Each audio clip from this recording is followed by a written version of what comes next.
Hello everyone. Thank you for your wonderful comments and constant support on all our videos. इतने दिनों से आप मुझे देख रहे हैं, सुन रहे हैं। आपने सोचा होगा कि मैं कौन हूँ और मेरा इस फील्ड से क्या नाता है। मेरा शॉर्ट में इंट्रोडक्शन देना चाहूँगी। मेरा नाम है तमन्ना रितेश नायर। भरतनाट्यम नृत्य का शिक्षण मैंने मेरी माँ गुरु श्रीमती पूनमताई मुर्डेश्वर और राजराजेश्वरी के गुरु वसंत कुमार पिल्लई सर के अंडर कंप्लीट की है। उसी के साथ मैंने कथक नृत्य का प्रशिक्षण मेरे गुरु स्वर्गीय आशाताई जोगलेकर इनके पास संपन्न की है। भरतनाट्यम विषय की अखिल भारतीय गांधर्व महाविद्यालय की अलंकार पदवी मैंने प्राप्त की है। इस फील्ड में मुझे 30 इयर्स का एक्सपीरियंस रहा है, जिसमें paper checking, paper setting, exams लेना, टीचिंग, ये सारे एक्सपीरियंसेस लिए हैं। पिछले 15 साल से मेरी माँ ने स्थापन की हुई संस्था पायल नृत्य नाट्य निकेतन, जो कि थाने में है, और अखिल भारतीय गांधर्व महाविद्यालय जो वाशी में है, वहाँ पर भरतनाट्यम नृत्य का प्रशिक्षण दे रही हूँ। अखिल भारतीय गांधर्व महाविद्यालय जो कि एक जानी मानी और प्रचलित संस्था है और जो इंडियन क्लासिकल म्यूज़िक और डांस को बढ़ावा देती है और उसका प्रसार करती है। अखिल भारतीय गांधर्व महाविद्यालय के सेंटर्स ऑल ओवर इंडिया में है, जैसे आसाम से केरला तक, और अब्रॉड में USA, Canada, Dubai, मस्कत, UK etcetera में है। इनके रिलेटेड सारी इन्फॉर्मेशन आपको उनके वेबसाइट पे मिल जाएगी। हमारी हमेशा कोशिश रही है कि स्टूडेंट्स और टीचर्स को एग्ज़ाम देते समय क्लियर और कॉन्फिडेंट हो और उनके मन में कोई भी डाउट्स या क्वेरीज ना रहे। उसी के लिए हमने भरतनाट्यम के टीचर्स और स्टूडेंट्स के लिए आकार नाम के स्टूडेंट फ्रेंडली बुक्स और मॉक टेस्ट हमारे वेबसाइट पे अवेलेबल किया है, जिसमें आपको रिटन थियरी और प्रैक्टिकल इन दोनों की जानकारी मिल जाएगी। अगर आप हमारा चैनल सब्सक्राइब करना भूल गए हैं तो please do subscribe and ring the notification bell so that you don't miss on any updates on Aakar. आज की वीडियो में हम प्रारंभिक, प्रवेशिका प्रथम और प्रवेशिका पूर्ण के एग्जाम रिलेटेड गाइडलाइंस और कुछ इम्पॉर्टेंट पॉइंट्स को हाईलाइट करेंगे। उसी के साथ प्रैक्टिकल एग्जाम में किस तरह के सवाल पूछे जाएंगे, इसके कुछ एग्जाम्पल शेयर करेंगे। हमने दिए हुए सभी पॉइंट्स को अगर आपने फॉलो किया तो मैं आपको आश्वासन देती हूँ कि आपको एग्ज़ाम देने में आसानी होगी और आपका रिजल्ट भी अच्छा होगा। गांधर्व करिकुलम के प्रारंभिक, प्रवेशिका प्रथम और प्रवेशिका पूर्ण, ये 3 बेसिक लेवल के एग्ज़ाम्स हैं। अगर कोई स्टूडेंट कुछ सालों से किसी गुरु के अंडर कोई कला सीख रहे हैं और उनकी तैयारी कंप्लीट है, तो वो अखिल भारतीय गांधर्व महाविद्यालय के सीधे प्रवेशिका पूर्ण की परीक्षा दे सकते हैं। प्रवेशिका पूर्ण की परीक्षा में अपेयर करने के लिए 17 इयर्स का एज कंप्लीट होना ज़रूरी है। गवर्नमेंट रूल्स के अनुसार एसएससी यानी 10th स्टैंडर्ड के लिए कल्चरल कोटा से मार्क्स ऐड होते हैं। फर्स्ट 3 इयर्स दैट इज प्रवेशिका पूर्ण कंप्लीट किया है तो 10 मार्क्स, और 5 इयर्स दैट इज मध्यमा पूर्ण तक कंप्लीट किया है तो 15 मार्क्स मिलते हैं। इस सुविधा का लाभ लेने के लिए 3 और 5 यानी प्रारंभिक से प्रवेशिका पूर्ण और प्रारंभिक से मध्यमा पूर्ण तक एग्जाम सीक्वेंस में कंप्लीट करना ज़रूरी है। प्रवेशिका पूर्ण एग्जाम देने वाले स्टूडेंट को यह सुविधा उपलब्ध नहीं है। तो चलिए सबसे पहले इन 3 एग्जाम के सिलेबस को एक साथ देखते हैं।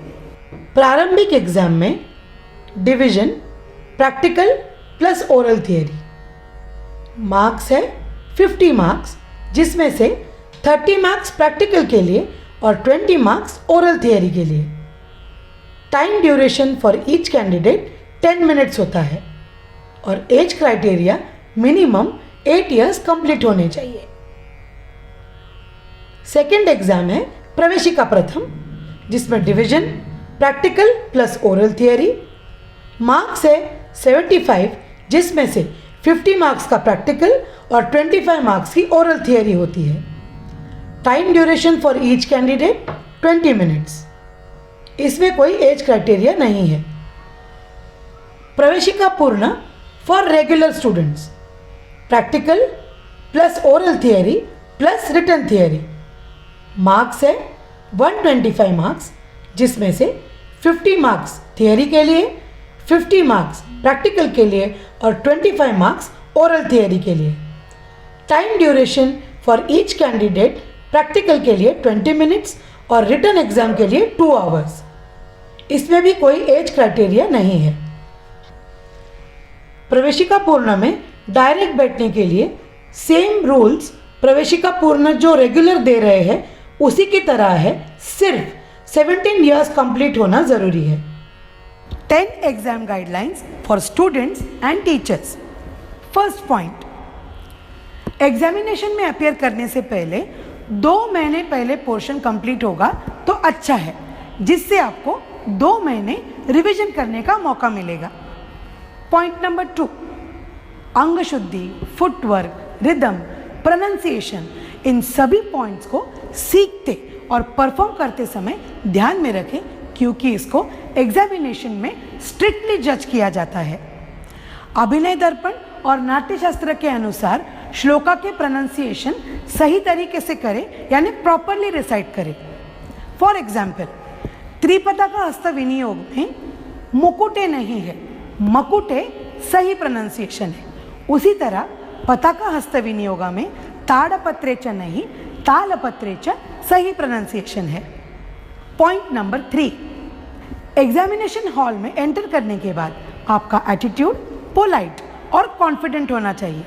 किसी भी तरह का नर्वसनेस या टेंशन नहीं लेना चाहिए।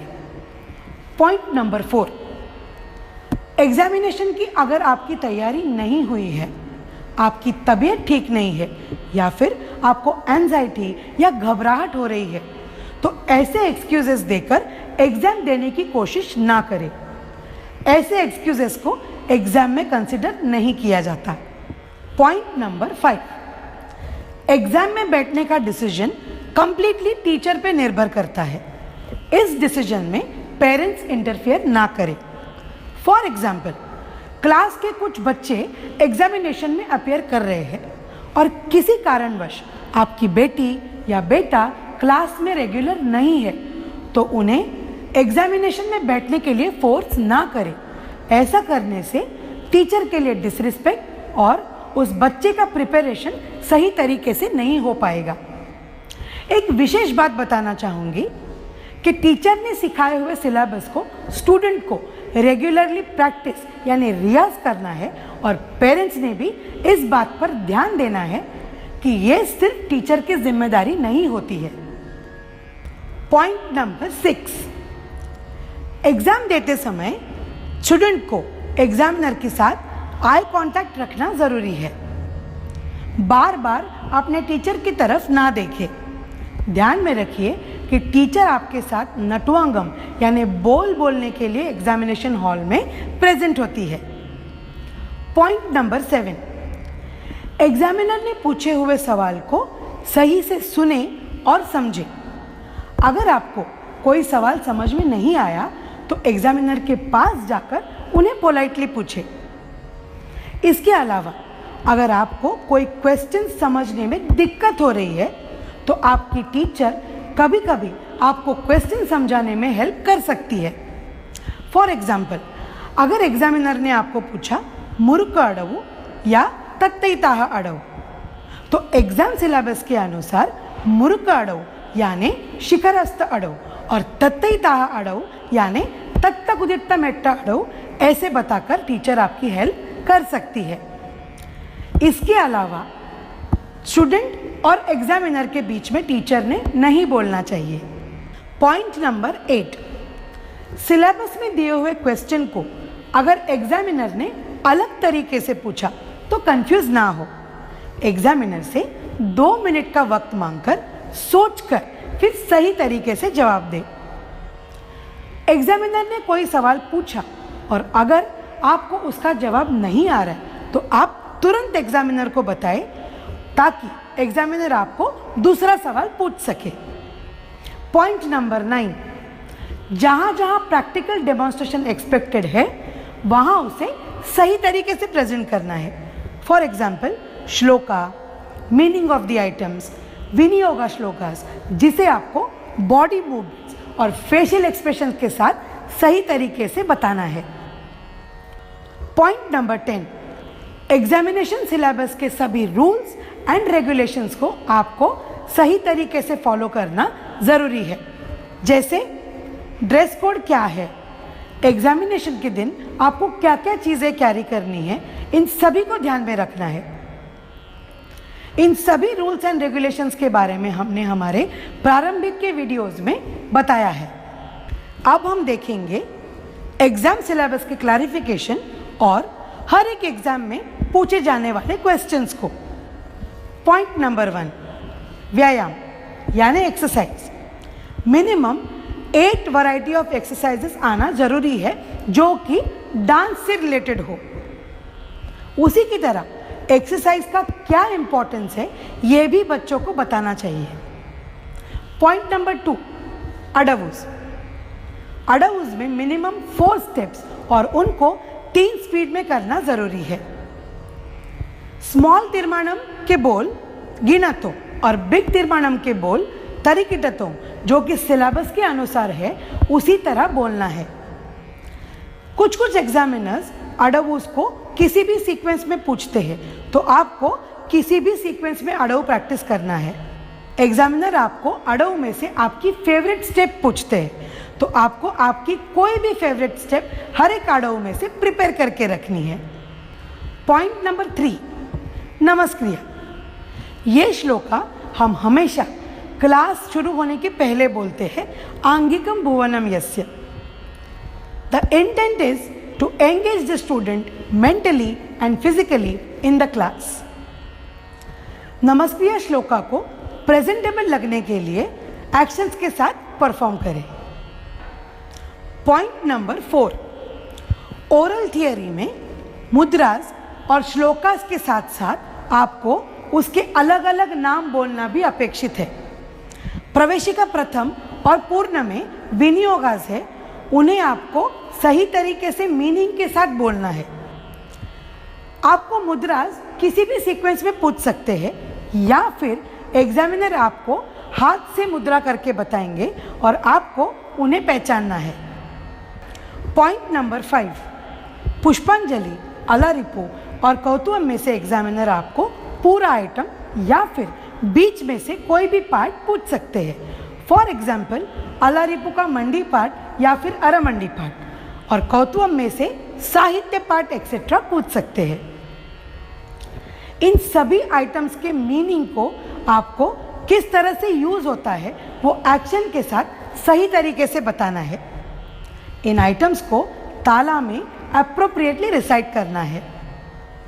पॉइंट नंबर 6, आदि या रूपक ताल तिरमाणम को आपको प्रैक्टिकल प्रेजेंटेशन भी करना है और ताला में सही तरीके से रिसाइट भी करना है।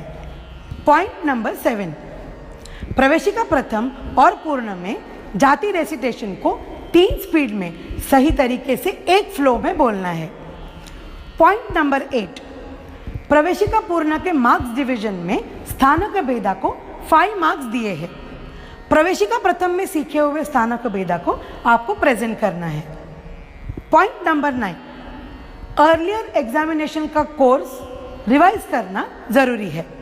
जैसे प्रवेशिका प्रथम में प्रारंभिक रिलेटेड और प्रवेशिका पूर्ण में प्रारंभिक और प्रवेशिका प्रथम रिलेटेड क्वेश्चंस पूछ सकते हैं। आई होप हमने तीनों एग्जाम्स प्रारंभिक, प्रवेशिका प्रथम और प्रवेशिका पूर्ण के सभी डाउट्स को क्लियर किया है ताकि स्टूडेंट्स को एग्जाम देने में आसानी होगी।